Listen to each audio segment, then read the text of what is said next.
तो हेलो छोटे भाई लोगों, कैसे हैं आप सभी। अब हम आगे शुरू करेंगे 3.3। क्लियर है। 3.3 में हमने क्या करना है, हमने कुछ मेथड समझने हैं। जैसे कि हमने 3.2 पढ़ी थी, 3.1 पढ़ी थी, दोनों करी थी।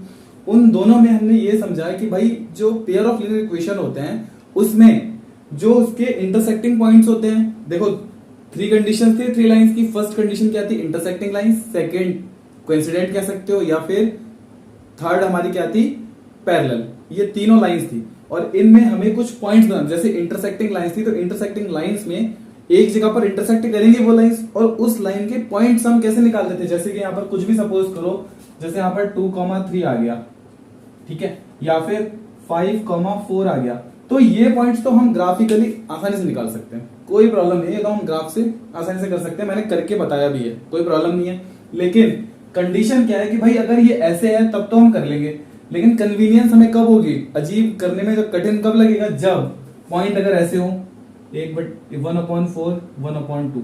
अब ये पॉइंट हो तो ऐसे पॉइंट निकालने में प्रॉब्लम होगी ना, या फिर ऐसे हो 0.6 0.7, तो ये पॉइंट्स निकालने में हमें बहुत दिक्कत होगी, बहुत ज्यादा प्रॉब्लम होगी। तो इसके लिए इन्होंने क्या किया मैथमेटिशियन ने कि भाई ऐसी प्रॉब्लम होगी तब तो हम आसानी से कर लेते हैं, ठीक है। लेकिन अगर ऐसे आ गई तो ऐसे तो बड़ी दिक्कत हो जाएगी भाई, ऐसे तो सॉल्व ही नहीं कर पाएंगे हम।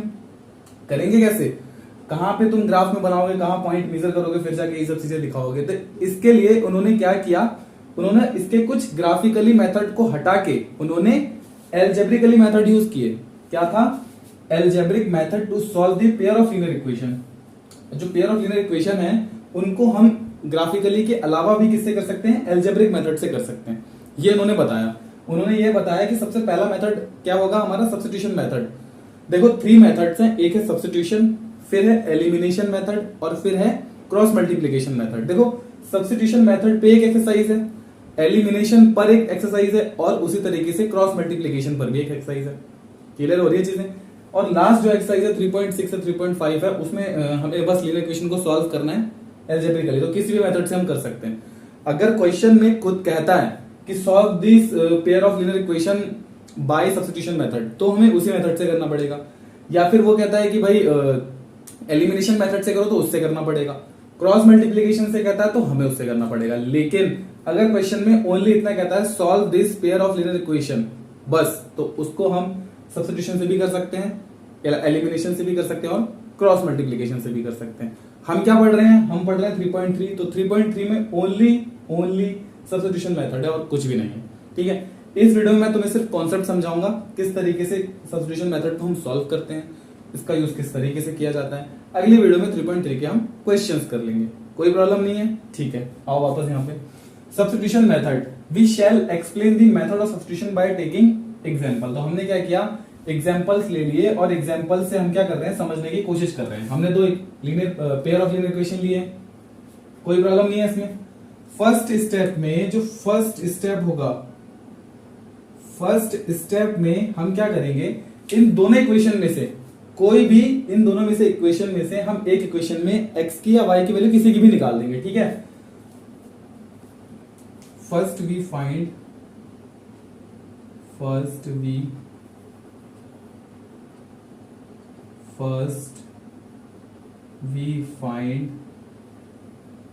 the value of x or y in any equation, in both of any equation,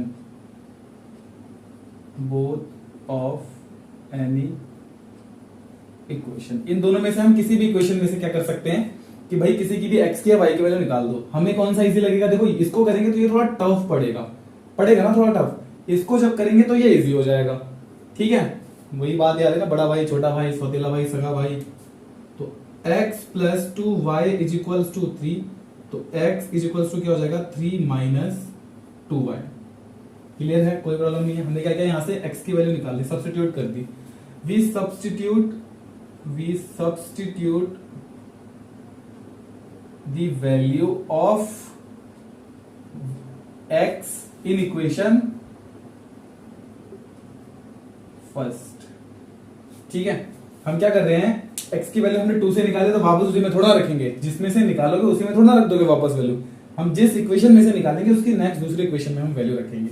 तो ये 7x माइनस 15y में रखेंगे तो ये हो जाएगा 7, यह है 3 माइनस 2y माइनस 15y इज इक्वल्स टू 2। तो ये हो जाएगा 7 3 जा 21 माइनस 7 2 जा 14y is equals to, sorry is equals to नहीं है, minus 15y is equals to 2। ये कंडीशन हो गई। फिर ये है 21 माइनस 14 माइनस 15 कितना हो जाएगा, minus 29 y is equals to 2। कोई दिक्कत नहीं है, पक्का ठीक कर रहे हैं हम, हाँ ठीक है। उसके बाद क्या करेंगे, जब ये 21 उधर जाएगा तो माइनस का क्या हो जाएगा 19। तो जब इसको सॉल्व करेंगे तो ये हो जाएगा माइनस का 29y है, ये हो जाएगा 2 माइनस 21 और यहाँ बचेगा माइनस का 29y is equals to minus का 19। माइनस से माइनस कैंसिल तो y is equals to 19 upon 29। ये तो हमारी y की वैल्यू निकल गई। अब इस y की वैल्यू हम इसमें भी रख सकते हैं, इसमें रख लो या इन दोनों इक्वेशन में से किसी भी एक में रख लो। तो हम इसमें रख लेते हैं, ठीक है। y की वैल्यू जब इसमें रखेंगे तो यहाँ पर हमारी x की भी निकल कर आ जाएगी। इसको हम मान लेते हैं a, ठीक है। पुट इन इक्वेशन a में पुट कर देते हैं, ठीक है। जैसे ही हम a में पुट करेंगे तो क्या हो जाएगा, x is equals to 3 minus 2 into 29 upon 19, sorry 19 upon 29 है, कोई बात नहीं, 19 अपॉन 29। और जब इसको सॉल्व करेंगे तो जाएगा 3 माइनस 38 अपॉन 29 एलसीएम लेंगे तो कितना हो जाएगा, क्या अपॉन में 1 तो कितना हो जाएगा